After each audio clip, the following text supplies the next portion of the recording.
Hello, I'm Jim Cornwall, and this is the WalkingPost.com podcast. WalkingPost.com is the news website dedicated to walking, with all the latest on gear, books, trails, festivals, fitness, events, health, and more. This podcast is number 35, and it's going out on November the 14th, and it's been a wet week. I love it when on the news there are all kinds of pictures of the northern lights and we can't even see the top of the street lights. I managed to get injured walking this week as we were out filming. My son was just packing up the drone as we got some nice aerial footage of a beach and a small harbour just before we set off on the 11-mile hike. So I thought I'd go and get some nice footage of the waves crashing on the shore. Sadly, it was me doing the crashing. The first rock that I stepped on was very big and flat, and it was sloping downwards, and it looked completely dry. But it wasn't. My feet immediately went out from under me because it was sloping downwards, and I landed on my back. Fortunately, maybe, the backpack took the brunt and I managed to pull my head up just before impact, but there were 3 casualties. A small case for equipment shattered, our tripod mount for the tablet I use as a teleprompt also shattered, and the tablet, well, let's just say that won't be turning on again. And I did need some tablets of my own because the 4th casualty was me, 2 fractured ribs. But I did manage the 11 miles okay. It's just that now the wrong movement and it's causing a lot of pain. The trouble is that you don't know what those movements are until you do them. Anyway, that's my news. That, and we bought another camera. Not sure if anyone out there is an Alan Partridge fan, but in his latest series on mental health, there's a bit where he goes hiking, and he's using a 360 camera. And he's using it far too close for effect so that it warps his face, and he also keeps calling it a 365 camera. Which is funny, so now my son and I call it a 365 camera. I'm sure at some point somebody out there is going to call me out on it, and I'll have to find the bit in the episode to show the person. I've been corrected before when making verbal jokes like that. I think it just makes it even funnier. Anyway, enough of that. Let's get to November the 14th, which is Pickle Day, Seatbelt Day, Children in Need Day, and Diabetes Day. It's the day the BBC started its radio service in 1922, and it's the birthday of the painter Monet, and also the painter Manet. What are the odds? It's also the birthday of the cyclist Bernardino, who was a hero of mine growing up, and the musician Yanni, who seems to have been a bit forgotten lately. I interviewed him a couple of times in the, what would be, late 80s, early 90s. Very nice person and a great artist. On last week's podcast, we had a conversation about hiking instead of detention at a school in Maine in the US. This week, the subject is a book that's coming out in January. But before we get going, if you do have news, guest ideas, or even subjects to cover, or comments, or if you want to advertise, please do get in touch via walkingpost.com, or just email me at jim@walkingpost.com. There wasn't a lot of news this week. There was enough for 1 or 2 every day, but maybe not worth doing the usual roundup of news. If you do want to find out what we had on, because I can't remember them all, then do head over to walkingpost.com to find out. There was one article about walking being a help with Alzheimer's, and another about the boost to the US economy of the outdoors industry, and there were a few new product launches. So there you go. Right, let's get to this week's interview then. Ketul Patel is co-founder of OMIIA Consulting, and he's also the author of A Journey of Elevation, Lessons for Business Transformation from Everest Base Camp. The book is scheduled for publication in January 2026, or scheduled if you're on this side of the ocean. It's a mix of hiking and business.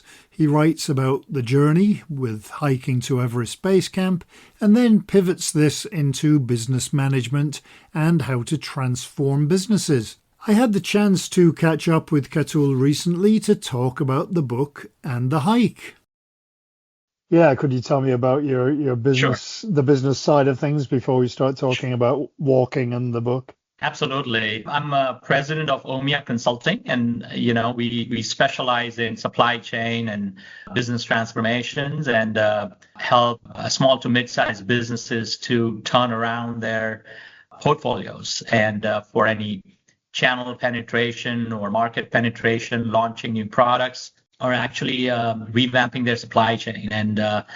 But prior to that, I've been in corporate life and as well as in consulting in supply chain leadership roles and at Michael Kors, Avon, and Toys R Us, and spent also a few years in consulting at the Big Four at Deloitte, and also at boutique consulting firm where I started my career. So throughout the span, I have been in supply chain and operations transformation, and I have been leading organizations through these change. And now as part of my consulting firm, that is what I do. I connect the dots and truly transform the organizations for significant results. And that's why I think when I wrote the book, and actually when I made the journey, it connected so well, and that just inspired me to kind of write this book as well. What prompted you to go out on your own after all of those years working with other companies?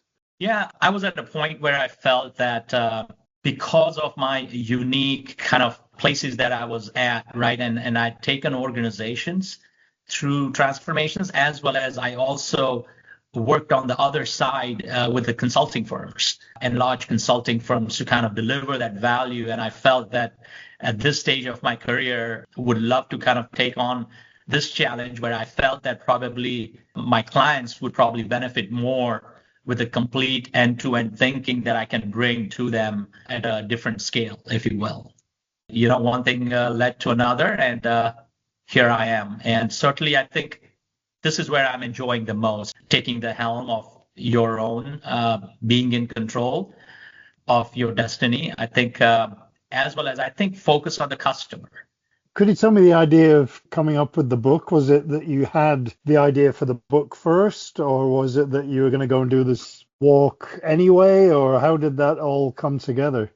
No, thank you for asking. The idea for the book was born during my trek to Everest Base Camp, actually. What started as a personal challenge is something I wanted to prove to myself, turned into a deeply reflective experience about leadership and transformations. And as I walked through the Himalayas, I saw striking parallels between the mountain and the organization I've led and or advised over the past 3 decades. And both journeys kind of test your endurance, your patience, your beliefs in the mission. And I recognize that both, reveal the progress, which is rarely in straight lines, right? And there are acclimatization days, there are setbacks, there are moments when you have to slow down to move forward. And it connected really well. And so I wanted to capture all those lessons from both sides that speaks to both the trekkers, the hikers, and the business leaders, right? Anyone that's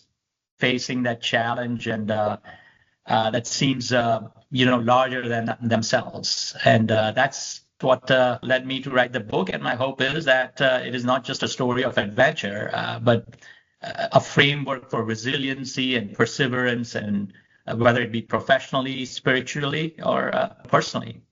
Were you a hiker beforehand, or was this just something completely out of the blue that you decided to take on? That's a interesting part. We have a hiking club here, local hiking club. And so we did take on some challenging hikes and treks, but nothing of this magnitude, right? So we used to do kind of day hikes, but really amongst big boulders. And in this part of the region, there, with Appalachians and so many beautiful hikes that there are. So we used to do these day hikes and be challenging, but nothing of this magnitude. And so that's why it was also surprising to us that when we actually took this on as being the first hike, and so we were surprised ourselves as well.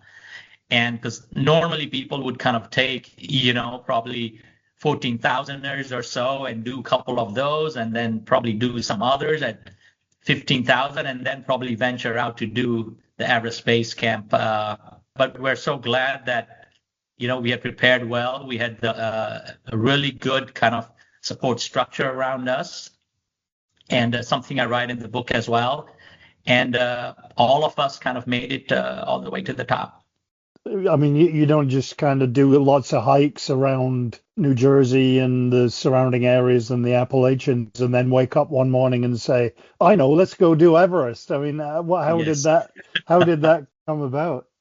Yeah, most of the team members were turning kind of 50, right? And I was already past that. And you come at a point in your, whether it's in your professional life, personal life, right, that you are looking for some kind of challenges. And so we had always been talking about doing something more that would challenge ourselves. So the original plan was actually just go to, the Himalayas and do kind of day trips, right, where you just go up and come back down and enjoy, and it'll be kind of more of a leisurely challenge. But then as we started to kind of discuss that, some of the folks, their calendars didn't kind of fit well, and they kind of couldn't join this. And then so there were a few folks that remained. Then someone just kind of shared that, hey, why don't we actually try Everest Base Camp? And so at first, obviously, it was like a crazy idea, right? So we had to kind of do a lot of due diligence to really do research to see that is this something that we can really even take on? And it was daunting and overwhelming. It was a lot of tough discussions with kids and internally family members. And it was really the drive and perseverance, that led us to kind of take that on. But I think one big thing that we talk about is also, as we went in, that going in without any ego, that no, you have to reach up there. And that is something our doctors and everyone had talked about, that don't let your ego come in your way of what your body is telling you. Because elevation, it's difficult to breathe up there, which you're a lot closer to sea level in New Jersey. That's right. As I also kind of write the why, as to why do you want to really take this kind of a crazy thing at this time of my, life or career. And it took quite a bit of convincing, but definitely I wanted to go there for sure. Now, whether I can reach the Everest Base Camp or not, that was still under question. But we felt that however high I would go, that would probably be the highest I've ever been at any place, trekking. Can you tell me about the journey itself, how long it took? So the journey itself was over a 12-day period, and that included one day that we had to start out with our not plan A, not plan B, but plan C. As you know, that the trekking in that part of the region is all based on the weather conditions and mudslides that happened. And so we had to kind of take our plan C, where we had to drive through almost over 20 plus hours in rough terrain and kind of muddy gravel roads. And then it was we started hike earlier on than what we had planned for. We were supposed to fly to Lukla from Kathmandu and then take on the hike from there. But then because of this kind of plan C that we had to deploy, we had to actually hike in much more primitive conditions and earlier on.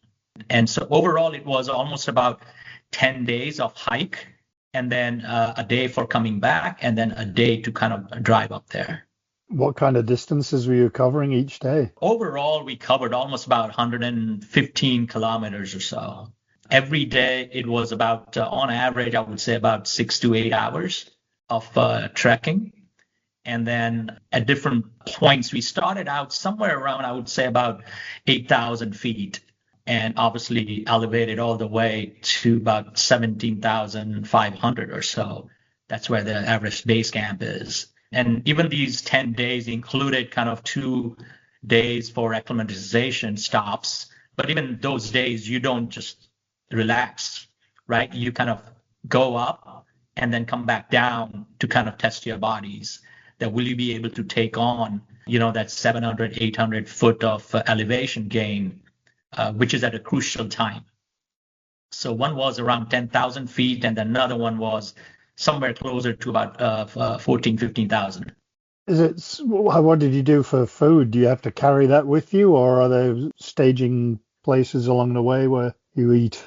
That was, I would say, the most pleasantly surprising part of the trek, where we were truly amazed. We knew that there are tea houses throughout the spots. And because now that it has become much more traveled, that they have stationed these tea houses.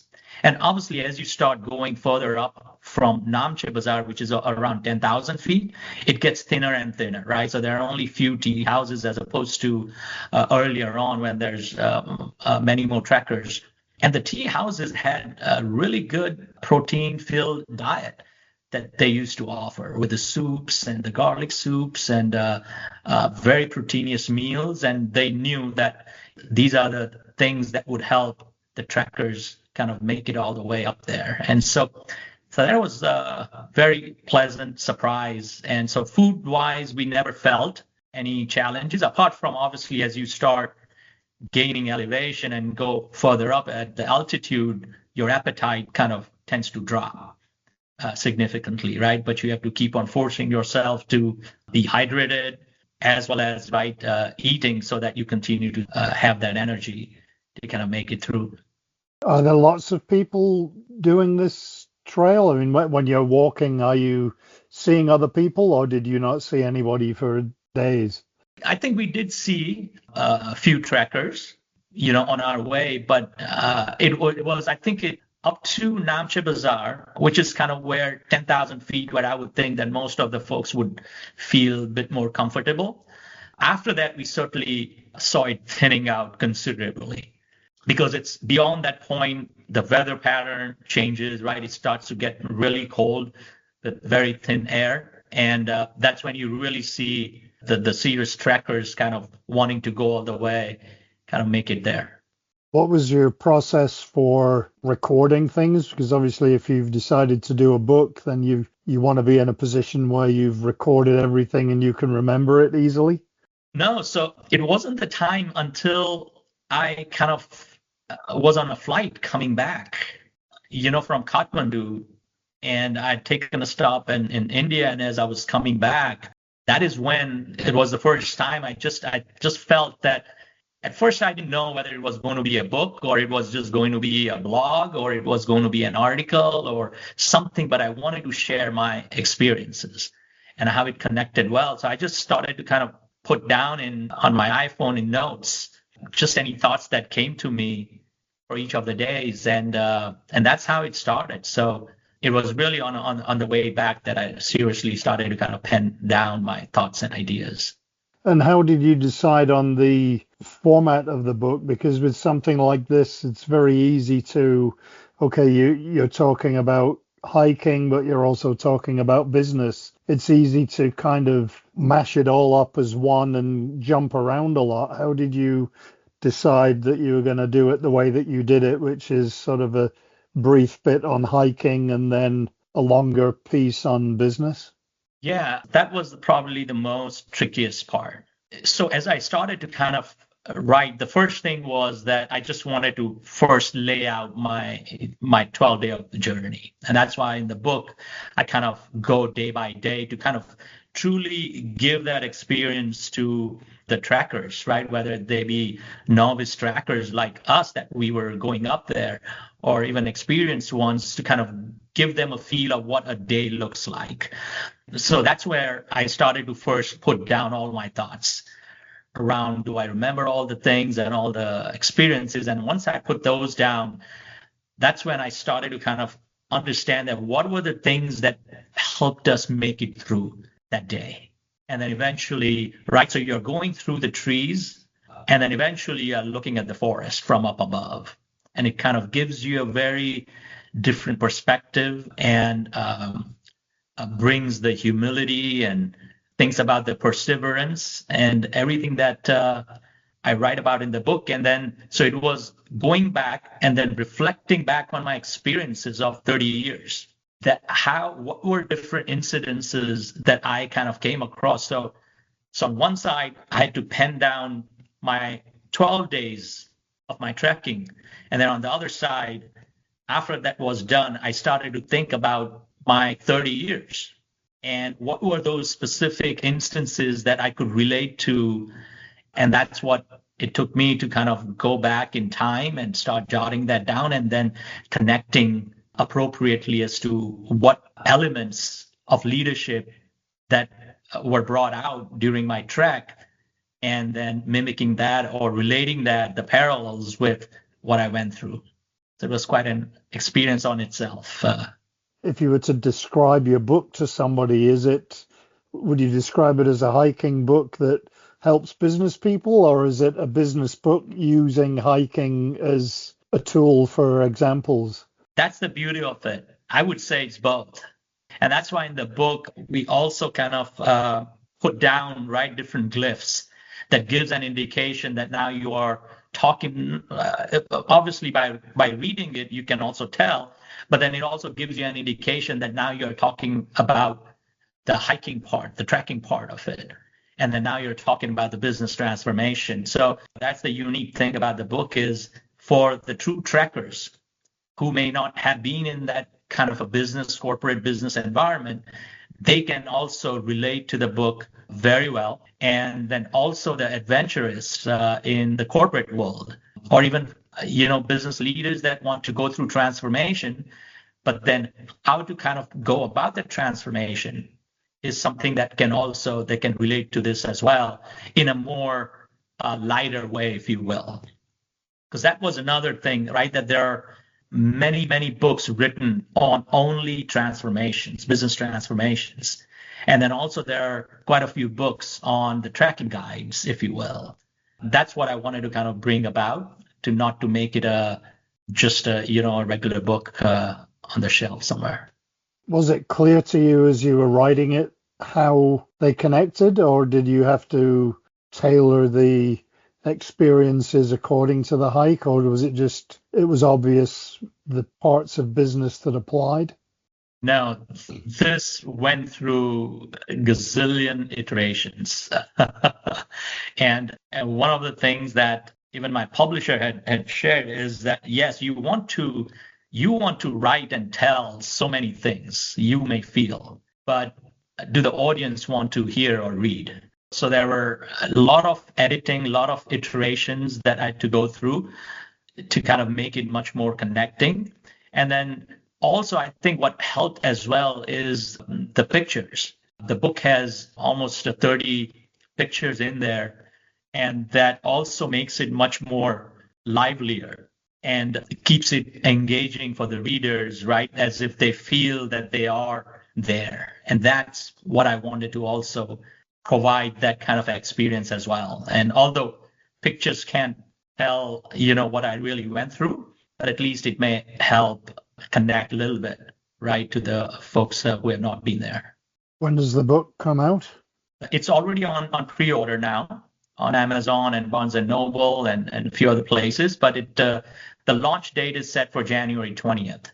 Do you think this is something that you will do more of? Well, we're already thinking for a couple different peaks.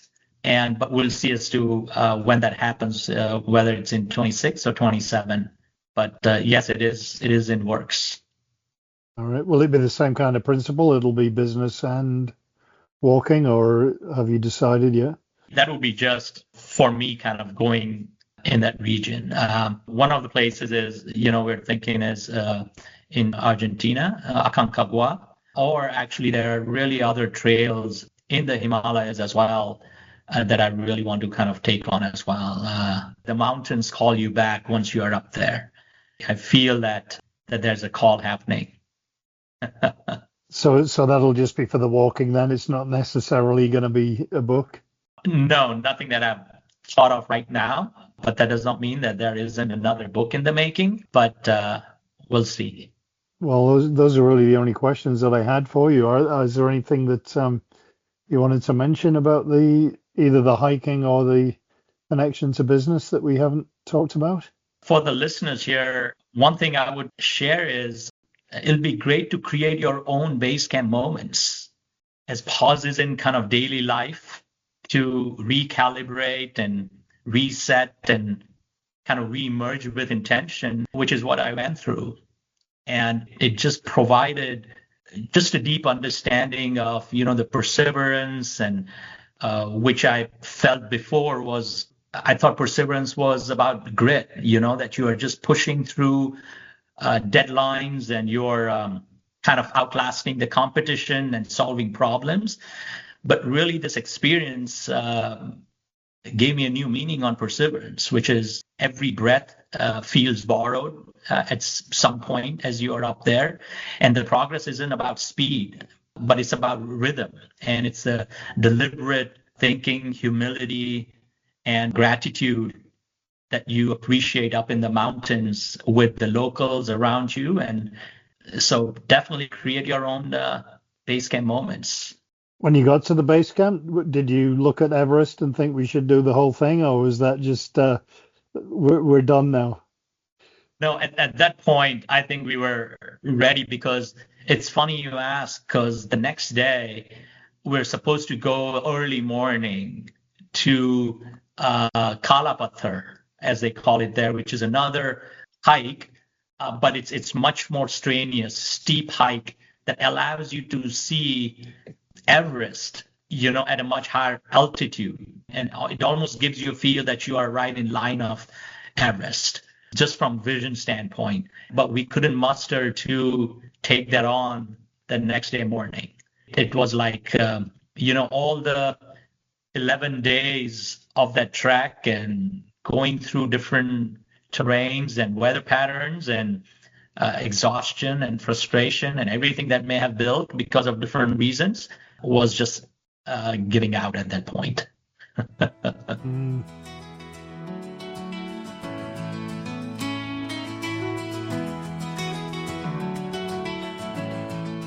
Definitely an interesting conversation. The book is certainly more business than it is walking, but the walking part is still quite comprehensive, and if you're into both, then definitely worth looking into. So we'll leave it there for this week. If you do have news or suggestions for podcast guests, please do get in touch through jim@walkingpost.com.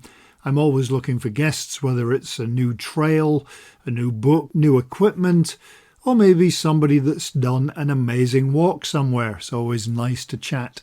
So I hope you enjoyed this week's walkingpost.com podcast, and I hope that you have a great week ahead, hopefully with a walk somewhere and hopefully not falling down like I did.